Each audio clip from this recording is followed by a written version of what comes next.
우리는 아브라함의 인생 여정을 통해서 믿음이 무엇인가를 지금 배워가고 있습니다. 그 아브라함의 믿음의 성장은 어떻게 이루어졌는가? 하나님을 경험하면서 그의 믿음은 더욱더 깊어졌습니다.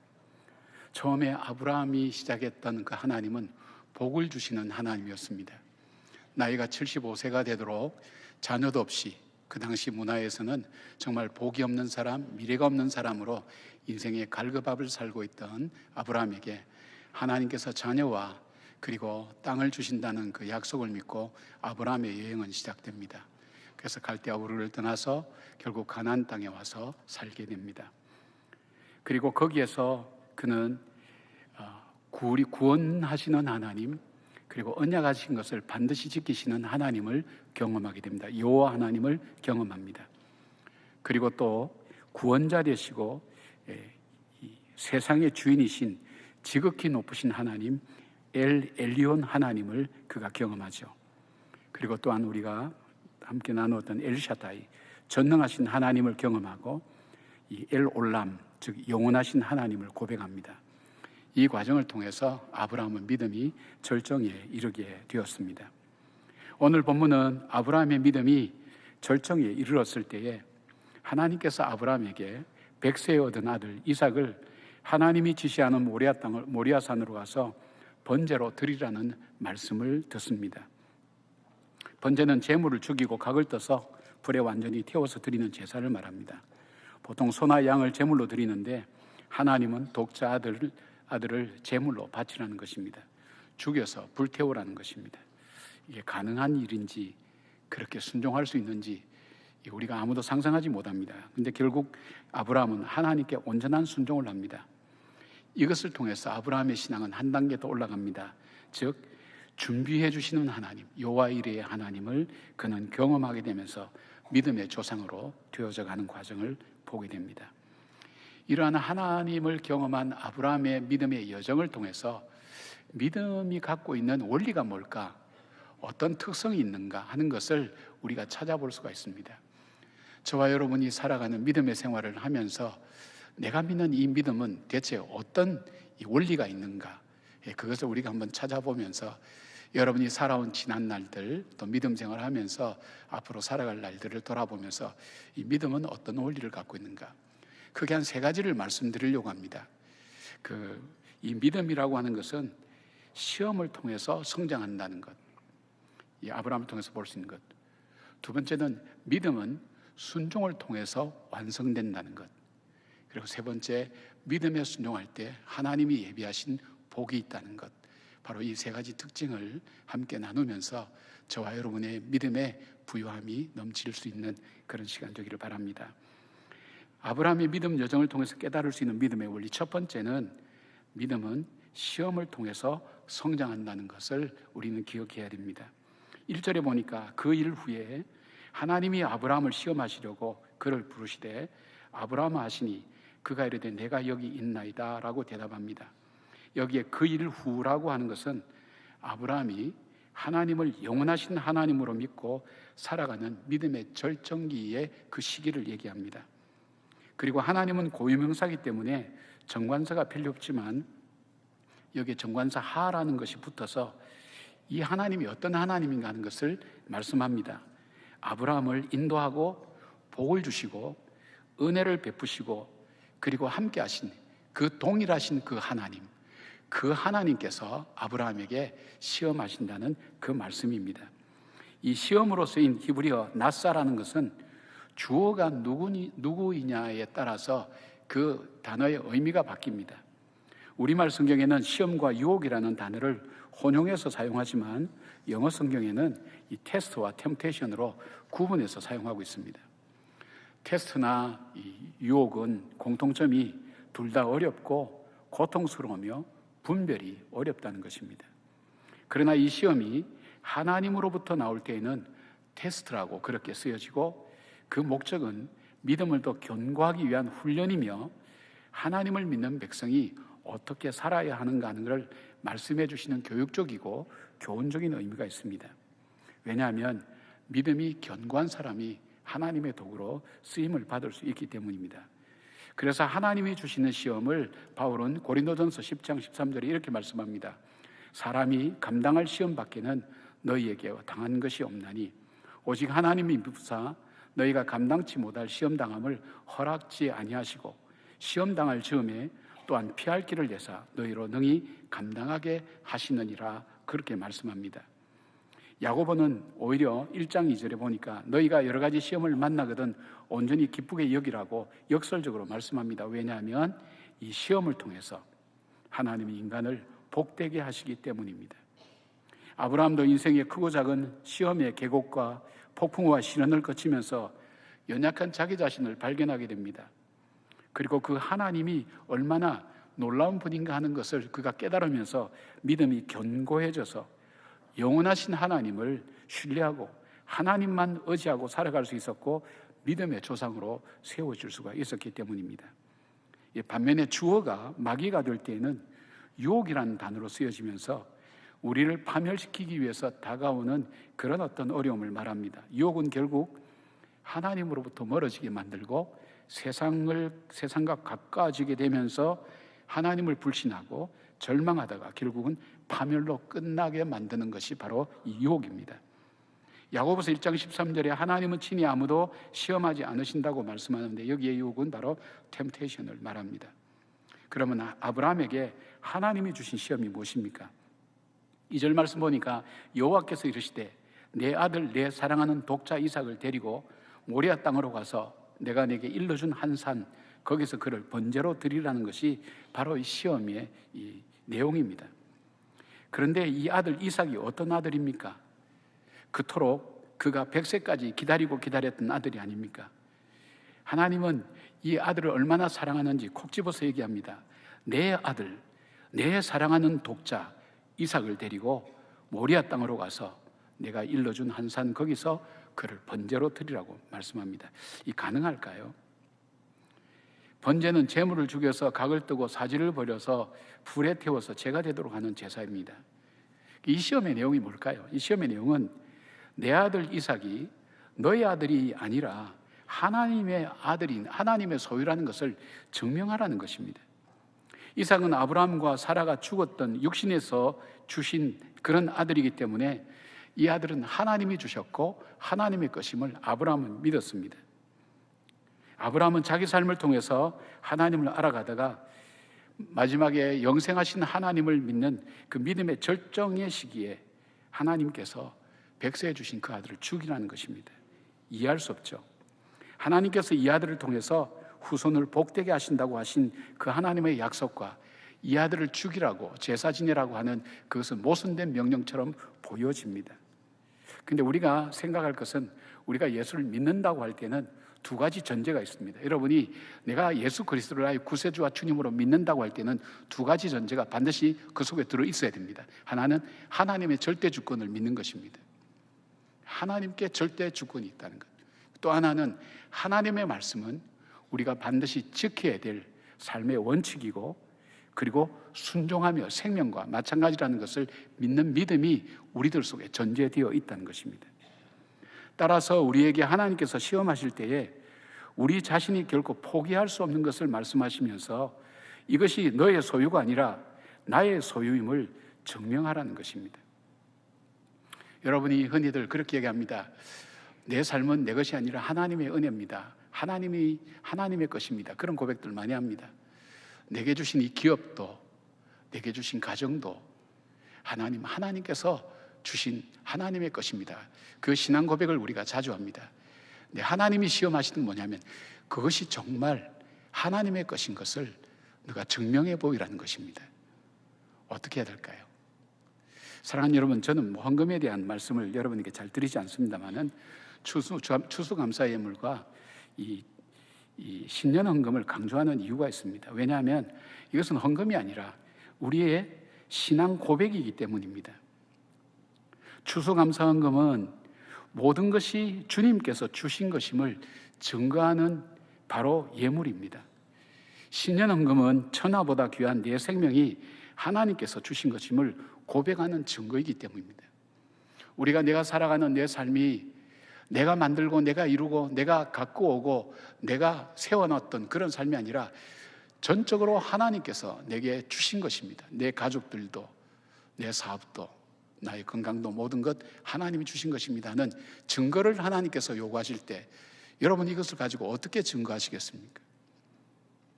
우리가 가지고 있는 이 물질을 가지고 하나님께 드림으로 인해서 그 증거를 삼는 것입니다. 하나님, 이거는 하나님이 주신 것입니다 하는 그 증거의 신앙 고백을 우리가 잊어서는 안 된다는 겁니다.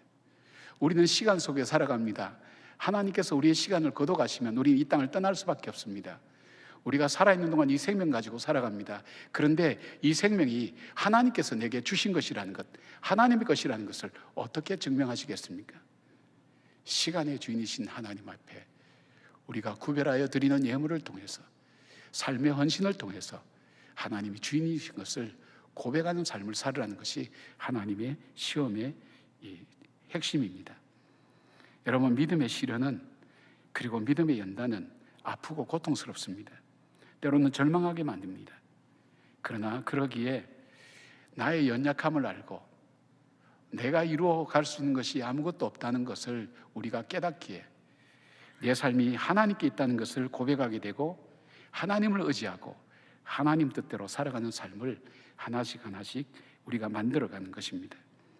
믿음의 여정에 하나님의 테스트가 있다는 것을 기억하면서 내 삶을 통해서 하나님께서 나에게 증거하기를 원하시는 믿음의 테스트에 꼭 여러분이 잘 응답하여서 하나님께서 우리에게 찾으시는 귀한 믿음의 여정을 통해 세워주시는 축복을 함께 누리는 저와 여러분 되기를 바랍니다. 두 번째, 믿음의 두 번째 특징은요, 믿음은 순종의 행위를 통해서 완성됩니다. 아브라함은 하나님께서 부르실 때에 즉각 응답하였습니다. 하나님 앞에 늘 깨어서 부르심 앞에 민감하게 반응합니다. 하나님의 말씀을 들은 아브라함은 망설이거나 주저하지 않습니다. 바로 실행에 옮겼습니다. 3절 보니까 아브라함이 아침에 일찍 일어나 나귀의 안장을 지우고 두 종과 그의 아들 이삭을 데리고 번제에 쓸 나무를 쪼개어 가지고 떠나 하나님이 자기에게 일러주신 것으로 가더니 라고 말씀합니다. 아브라함은 하나님 말씀을 듣고 난 다음에 그가 먼저 할 수 있었던 것은 장작을 쪼개어서 이 제물을 태울 나무를 준비하는 일입니다. 그리고 그 다음날 일찍 일어나서 출발하는 것을 보게 됩니다. 지금 아브라함이 있는 이 부엘세바부터 그리고 하나님 말씀하신 그 모리아산까지는 한 75km 정도 거리가 됩니다. 한 3일 길 걸어가야 된다는 것입니다. 아브라함의 이 모습은 뭘까요? 아브라함의 하나님의 명령에 즉각적으로 절대적으로 순종하는 아브라함인 것을 보게 됩니다. 아브라함이 비록 믿음은 가졌지만은 그러나 자식을 이 산제물로, 그러니까 저 제단에 드린다는 것 자체를 안고 3일 길 걸어가는 것은 결코 쉬운 여정은 아니었을 겁니다. 아들과 함께 걸어갈 때 아들에 대한 아름다운 추억도, 그리고 생각도, 여러 가지 많은 생각도 있지만 그가 붙잡은 것은 그가 경험했던 하나님, 언약하신 것을 이루시는 하나님, 구원해 주시는 하나님, 그리고 이 아들을 통해서 하나님께서 반드시 복을 주시겠다는 그 약속을 믿고 그 믿음을 되새기면서 그 3일 길을 걸어가게 됩니다. 드디어 모리아산에 가까이 왔습니다. 산기슭에 도착했을 때에 하나님이 지시하는 곳으로 가기 전에 바로 아브라함은 같이 왔던 종 둘을 남겨놓고 바로 이 종이 지고 왔던 그 장작을 이삭에게 주고 바로 하나님이 지시한 땅으로 올라가게 됩니다. 그런데 이 산을 올라가면서 이 아들이 아버지에게 묻습니다. 내 아버지요라고 부릅니다. 하나님은 또 내 아들아 라고 대답합니다. 언젠가 제가 한번 말씀드릴 때 제가 아는 목사님이 자기 아들이 산에서 실족해서 잃어버려서 찾을 때에 나중에 찾고 난 다음에 뒤늦게 예약 문자로 왔던 그 문자 속에 쓴 아들이 쓴 편지 중 그 글 중에 나의 아버지, 그 말에 굉장히 가슴이 뭉클했다고 그렇게 이야기한 적이 있습니다. 그런데 바로 이때 이삭이 내 아버지요 부릅니다. 아브라함은 내 아들아라고 대답합니다. 그냥 아버지, 아들아 이렇게 해도 되는데 내 아버지, 얼마나 이 둘 사이가 밀접한 관계인가 하는 것을 보게 됩니다. 아버지 제사 드릴 칼과 불은 준비했는데 제물로 드릴 어린 양은 어디에 있습니까? 라고 질문할 때 아브라함의 마음이 어땠을까요? 속으로는 너가 바로 제물이다 이렇게 생각할 건데 그 얘기를 할 수 있을까요? 8절에 이렇게 얘기합니다. 아브라함은 내 아들아 번제할 어린 양은 하나님이 자기를 위하여 친히 준비하시리라 하고 두 사람이 함께 나갔다고 말씀합니다. 함께 나갔다는 것은 둘이 하나님께 제사 드리는 것에 집중해서 나갔다는 그런 말씀입니다. 9절 보니까 마침내 하나님이 지시한 곳에 이르러 그곳에 제단을 쌓고 이삭을 결박하여 제단 나무 위에 놓고 손을 내밀어 칼을 잡고 그 아들을 잡으려 하니 그렇게 말씀하고 있죠. 여기서 우리는 아브라함의 믿음도 보게 되지만은 바로 이 이삭의 믿음도 우리는 보게 됩니다. 아브라함은 하나님의 음성을 들었습니다. 그리고 이삭은 하나님의 음성을 듣지 못했습니다. 하나님을 보지도 못했습니다. 종들이 지는 장작을 메고 산 위로 오를 정도가 되면 적어도 15살 이상은 되었을 것입니다. 보통 17세에서 18세 정도 되었다고 생각합니다. 근데 재물을 묻는 그의 질문에 아브라함이 하나님이 준비하셨다 해놓고 자기를 묶고 나무에 올려놓고 죽이려고 칼을 들어서 치려고 합니다. 아브라함은 하나님 음성을 듣고 하나님을 경험하고 여기까지 왔기 때문에 그렇게 할 수 있을지 모릅니다. 히브리서 11장 17절부터 19절은 아브라함의 믿음을 이렇게 표현합니다. 아브라함은 시험을 받을 때에 믿음으로 이삭을 드렸으니 그는 약속들을 받은 자로 돼 그 외아들을 드렸느니라. 그에게 이미 말씀하시기를 내 자손이라 칭할 자는 이삭으로 말미암으리라 하셨으니 그가 하나님이 능히 이삭을 죽은 자 가운데서 다시 살리실 줄로 생각한지라. 비유컨대 그를 죽은 자 가운데서 도로 받은 것이니라. 아브라함은 이 믿음으로 순종할 수 있었습니다. 그러나 이삭은 아직 하나님 음성을 듣지 못했습니다. 하나님에 대해서 체험한 것도 없습니다. 그런데 17살 된 청년이 117살 된 노인네 그 아브라함의 손에 묶인 것은 어떤 의미가 있습니까? 묶임을 당해준 겁니다. 아버지가 묶으니까 그 묶임을 당해준 겁니다. 그 이유가 어디 있을까요? 아브라함은요, 자신이 믿음의 조상이 되기 위해서는 자기 아들이 믿어야 됩니다. 그래야 믿음의 조상이 됩니다. 그리고 그 시로 말미암아 많은 사람이 복을 받기 때문에 그의 삶을 통해서 무엇을 보여주었습니까? 이삭에게 하나님 앞에 복종하며 나가는 삶, 하나님을 의식하고 사는 삶. 바로 이삭은 하나님을 직접 볼 수는 없었지만 아버지를 통해서 그 하나님과 그 하나님을 볼 수 있었고 하나님을 체험할 수 있었습니다. 아버지가 그 이삭에게 믿음의 이 유산을 계속해서 물려주는 것입니다. 아마 아브라함이 이삭을 묶으면서 이렇게 말했을 것입니다. 내 아들아, 하나님께서 너를 제물로 바치라고 말씀하셨다. 그런데 아버지는 하나님께서 반드시 말씀하신 대로 제물을 준비해 두셨을 거야. 그리고 만약 너가 제물로 죽는다고 할지라도 영원하신 하나님은 반드시 너를 살리실 거야 라고 말했을 것입니다. 이 장면이 얼마나 감동적인 모습입니까? 아버지와 아들의 믿음이 함께 전해지고 증거되는 순간입니다. 아브라함의 믿음이 이삭에게 전수되는 모습입니다. 말씀드린 것처럼 우리가 믿음의 조상이 되기 위해서는 반드시 우리 자녀가 하나님을 믿어야 됩니다. 그런데 그 믿음이 전해지기 위해서는 부모들이 평소에 하나님의 말씀을 믿고 살아가는 모습을 자녀들에게 보여주어야 가능하다는 것입니다. 바로 아버지를 통해서, 어머니를 통해서 하나님은 살아계시는구나, 하나님 말씀대로 살 때에 하나님께서 은혜를 주시는구나, 하나님은 언약을 지키시는 하나님이구나, 하나님 높고 존귀하신 분, 영원하신 하나님이구나 하는 것을 그 아버지와 어머니의 삶을 통해서 전해줄 수 있어야 된다는 것입니다. 칼을 내리치는 마지막 순간까지도 하나님은 가만히 계셨습니다. 믿음의 특징이 뭘까요? 끝까지 순종하는 겁니다. 하나님은 마지막까지 보고 계신 겁니다. 마지막까지, 끝까지 마지막 순간에 하나님께서 아브라함에게 말씀하십니다. 12절을 보니까 사자가 이르시되 그 아이에게 내 손을 대지 말라, 그에게 아무 일도 하지 말라. 내가 내 아들 내 독자까지도 내게 아끼지 아니하였으니 내가 이제야 내가 하나님을 경외한 줄을 아노라. 그렇게 말씀합니다.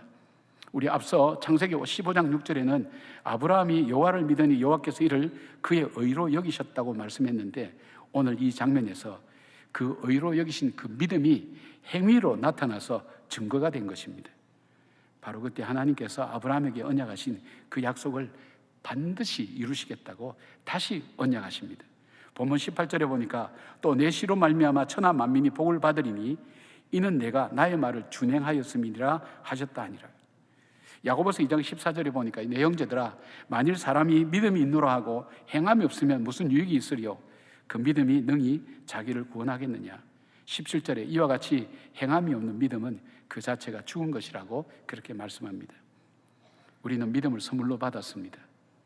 아브라함은 하나님께서 언약하신 것을 반드시 이루시는 분이기에, 그리고 말씀하신 대로 그대로 그는 행하였습니다. 그리고 그 믿음대로 살아온 삶을 바라본 이삭은 아버지를 통해서 하나님을 볼 수 있었고 믿을 수 있었습니다. 아브라함의 이 믿음은 부활신앙이었다고 그렇게 해석합니다. 사랑하는 여러분, 믿음은 우리 말로만 하는 것이 있지 않습니다. 내 삶 속에 행동으로 나타나야 완성이 되는 것입니다. 그리고 온전한 믿음이 되는 것입니다. 말씀대로 믿고 그 말씀대로 순종하며 살아갈 때 우리의 믿음은 완성되는 것입니다. 이 믿음의 특징입니다.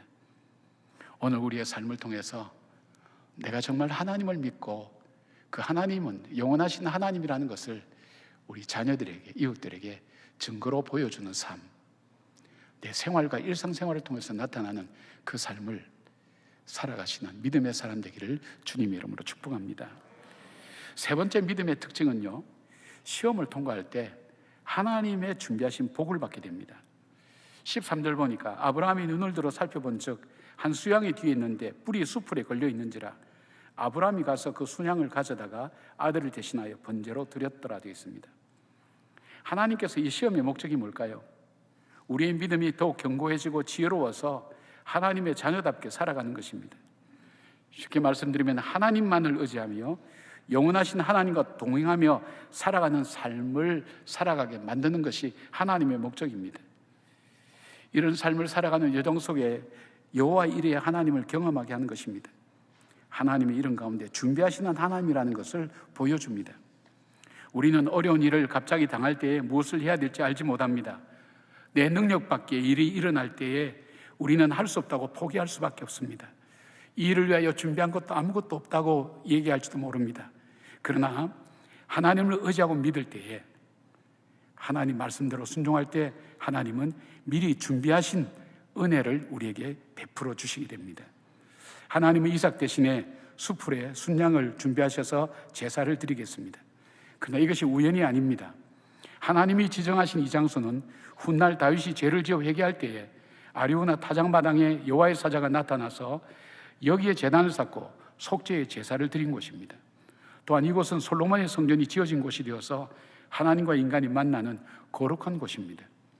뿐만 아니라 가장 중요한 예수님의 십자가가 바로 이 모리아산 능선에 있는 골고다에 세워져서 우리 인간의 모든 죄를 대속해 주시는 하나님의 역사를 보여주신 것입니다. 하나님은 준비하시고 예비하셔서 우리의 구원을 이루어 주시는 분입니다. 이삭의 모습을 통해서 바로 십자가 앞에서 묵묵히 하나님 말씀 앞에 순종하는 예수님의 모습을 볼 수 있습니다. 하나님은 우리의 구원을 예비해 두신 것입니다. 아브라함의 순종이 하나님께서 준비하시는 하나님, 여호와 이레 하나님을 깨달을 수 있는 것처럼 우리의 순종을 통해 하나님을 더 깊게 아는 놀라운 은혜가 있습니다. 여러분, 이런 생각해 봤어요? 아브라함이 만약에 하나님을 만났을 처음부터 하나님이 네 자녀를 제물로 삼아서 드리라 그러면 아마 순종하지 못했을 거예요. 그런데 하나님은 아브라함을 준비시켜 주셨습니다. 복 주시는 하나님으로 시작한 아브라함의 믿음, 아주 기초적인 그 믿음에서 시작되어서 언약하신 것을 지키신 하나님, 구원하신 하나님, 참으로 지극히 높으신 모든 소유가 하나님이신 그 하나님, 그리고 영원하신 하나님, 영생하신 하나님인 것을 그로 하여금 체험하게 한 다음에 하나님은 이 시험을 준비하셨던 것을 보게 됩니다. 이전에 아브라함을 준비시키고 예비시켜서 그로 하여금 이 말씀에 순종하도록 그렇게 했습니다. 근데 마지막 20절에서 24절에 보면 생뚱맞게 아브라함 가족의 족보가 나옵니다. 왜 여기에 이 족보가 나오는지 우리는 언뜻 봐서는 잘 알지 못합니다. 근데 이 족보 중에 23절에 보면 이 8사람은 아브라함 형제 나홀의 아내 밀가의 소생이며 막내 부두엘은 리브가를 낳았고라고 그렇게 말씀합니다. 여기에 중요한 인물은 리브가입니다. 바로 이삭을 위하여, 바로 이삭의 아내 되는 리브가를 준비하고 계시는 하나님을 바로 보여주고 있는 것입니다. 하나님 예비하신다는 것을 보게 됩니다. 사랑하는 여러분, 우리는 하나님께서 우리의 삶을 예비하시고 우리가 그 주님을 부르고 주님을 의지하기까지 기다리시는 분입니다. 하나님 말씀에 순종하고 따라갈 때에 예비하신 복을 이루어 주시는 분인 것을 보게 됩니다.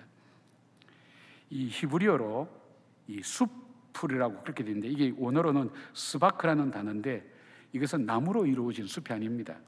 덤불을 말합니다. 자연 그대로 가시와 풀들이 서로 엉켜있는 덤불을 말합니다.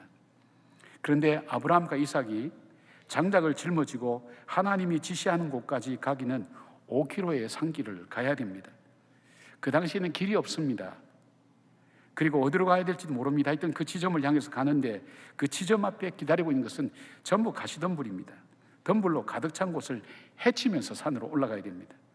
하나님 말씀 순종하기 위해서 가고 있는데 그 가는 길에 장애물이 얼마나 많은지 모릅니다. 거추장스럽고 부담스럽고 힘들게 하는지 모릅니다. 성경에서 덤불은 주로 저주와 심판의 상징으로 사용되고 있습니다. 하나님의 말씀에 순종하는 길은 고통과 죽음과도 같은 힘든 길이었습니다. 그러나 이 덤불은 하나님께서 이삭을 대신해서 제물로 바쳐질 순양을 가두어 두고 빠져나가지 못하게 만드는 복이 되게 하셨습니다. 우리의 신앙 여정에 하나님 말씀하신 지정된 자리까지 가려면 인생의 덤불로 우리에게 힘들고 어려운 것이 있지만 순종하며 걸어 올라갈 때 오히려 그 고난의 가시덤불을 통해서 이삭을 대신해서 제물로 쓰일 순양을 준비해 주시는 것처럼 하나님의 예비하신 은혜를 누릴 수가 있는 것입니다. 여호와 일의 하나님을 체험할 수가 있게 됩니다. 아더 핑크 목사님은 아브라함의 영적 역사는 4개의 큰 위기로 나눠진다고 설명합니다. 그때마다 그는 자기에게 육체적으로 소중한 무엇인가를 포기해야 했다고 말씀합니다. 즉 믿음이라는 것은 자기 부인이 전제되어 있습니다. 첫 번째는 그는 스스로를 고향과 친척, 아비 집으로부터 분리시켜야 했습니다. 두 번째는 아들과 같은 롯을 포기하고 떠나보내야 했습니다. 세 번째는 이 종호를 통해서 얻었던 이스마엘에 대한 아들, 이 아들에 대한 계획을 포기하고 하갈과 이스마엘을 쫓아내어야만 했습니다. 네 번째는 이삭을 번제로 드리라는 명령으로 이삭을 포기해야만 했습니다. 그러나 자기 부인의 이 과정을 통해서 하나님은 믿음의 조상으로 아브라함을 세우게 되었고 하나님과 동행하며 하나님이 예비하신 약속하신 복된 인생을 살 수가 있었습니다. 이 말씀을 이렇게 준비하면서 제 자신의 인생을 한번 돌아봤습니다. 다 설명할 수 없는 어려운 문제들이 제 삶 속에 얼마나 많았는지 알 수 없습니다. 크고 작은 어려움들이 계속해서 제 삶 속에 있었고 심지어는 스스로 삶을 포기하고 싶을 정도의 그 어려움들이 제 삶에 있었습니다. 그러나 어려웠던 그 여정 하나를 생각할 때 정말 이 담즙을 먹는 것처럼 너무나 힘들고 어려웠던 추억 때문에 그 기억 때문에 힘들었습니다. 그러나 다시 한번 볼 때 그 가시덤불 같은 것이 오늘의 저를 만들게 되었습니다. 저로 하여금 나의 연약함을 알게 되었고 그래서 하나님을 더욱더 의지하게 만들어 주셨고 그 과정이 하나하나 더 지나갈수록 하나님께 더 가까이 갈 수 있었고 하나님의 마음을 다 알 수 있어서 오늘 이만큼이라도 세워줄 수 있게 된 것이 바로 하나님의 은혜였고 내 인생의 가시덤불과 같은 것과 마찬가지였습니다. 사랑하는 여러분, 여러분의 인생도 마찬가지일 거라고 생각합니다. 수고와 슬픔밖에 없는 우리 인생길 결코 쉽게 오지는 않았을 것입니다. 그러나 여러분을 하여금 믿음의 길 걸어가기에 힘들게 만들었던 인생의 그 수풀이 그 어려운 일들이 하나님께서 우리를 세워나가시는 하나님의 귀한 도구가 된 것을 보게 됩니다. 사랑하는 여러분, 우리 재정의 문제나 관계 문제, 건강이라는 것이 우리의 앞길을 가로막는 일들이 얼마나 많은지 모릅니다. 하나님은 수많은 덤불을 우리에게 놓아두셨지만 그것을 헤치고 올라갈 때 그것이 결국은 축복이 된다는 것을 오늘 말씀을 통해서 우리에게 보여주고 계십니다. 사랑하는 여러분, 하나님께서는 모리아산에서 이삭을 바치게 한 시험은 훗날 십자가에서 독생자 예수 그리스도를 제물로 바치신 하나님 아버지의 예끓는 마음을 보여주십니다. 그러기에 하나님 아버지는 우리가 말씀대로 순종하며 걸어가는 믿음의 여정에 동행해 주시고 격려해 주시고 용기를 주신다고 말씀하시는 것입니다. 아브라함은 아들을 드리지 못했지만 하나님은 독생자 예수님을 십자가에 온전히 제물로 드려지게 했습니다. 우리를 구원하시기 위한 하나님의 예비하심을 예수님과 십자가를 통해 깨닫게 됩니다. 사랑하는 여러분, 우리가 걸어가는 길 다 알지 못합니다. 우리에게 일어나는 일 다 이해하지 못합니다. 그리고 그 이유가 무엇인지를 알기 위해서 우리는 고민합니다. 그러나 그럼에도 불구하고 우리가 다 이해하지 못하고 다 알지 못한다 할지라도 그 하나님은 내 길을 예비하시고 나를 구원하시고 그리고 영생하시는 하나님이라는 그 믿음을 붙들고 한 걸음 한 걸음 열어갈 때에 그 걸음은 내가 가는 걸음이 아니라 내가 만든 길이 아니라 하나님이 만들어주신 그 길을 걸어갈 줄로 믿습니다. 그 믿음의 길을 걸어가면서 하나님 앞에 아름답게 세워지는 바로 이 아브라함과 같이 믿음의 조상으로 여러분의 가정에, 이웃에, 이 시대 속에 정말 믿음의 조상답게 살아가는 놀라운 신앙의 진보가 있기를 주의 이름으로 축원합니다. 아멘. 기도하겠습니다. 아버지 하나님, 우리는 하나님을 잘 알지 못합니다. 그러나 시련이 우리 삶을 몰아쳐 올 때에 그 시련 가운데 함께 하신 그 하나님을 바라보면서 우리가 하나님을 더 알아가고 우리가 믿는 믿음의 내용이 더 아름답게 채워져 가는 것을 보게 됩니다. 그 믿음 때문에 오늘 이 자리에 있습니다. 하나님, 그러나 여기서 그치지 않고 하나님께서 내게 살도록 허락하시는 인생길을 걸어가는 동안 하나님을 의지하고 주님의 뜻 이루어드리는 복된 인생으로 살게 하여 주시고, 때로는 우리가 힘들고 어려운 가시덤불 같은 우리의 거추장스러운 일들이 우리 삶을 괴롭히지만 결국 믿음에 순종할 때 우리에게 축복의 통로로, 축복의 도구로 바꾸어 주시는 그 하나님을 바라보며 오늘도 믿음의 걸음 걷는 우리 성도님들 되게 하여 주시옵소서. 하나님께서 친히 십자가에서 고통을 당하시고 또 고난을 체휼하신 분이기에 오늘 우리에게 위로하시고 격려하신다고 하셨사오니 지치고 힘들고 어렵게 살아가는 주의 자녀들 위해 주님 품에 안아주시고 위로해 주시고 격려해 주셔서 우리에게 맡겨준 인생의 길, 하나님이 예비하신 그 복된 길을 끝까지 걸어갈 수 있도록 주여 붙들어 주시옵소서. 예수님의 이름으로 기도드리옵나이다. 아멘.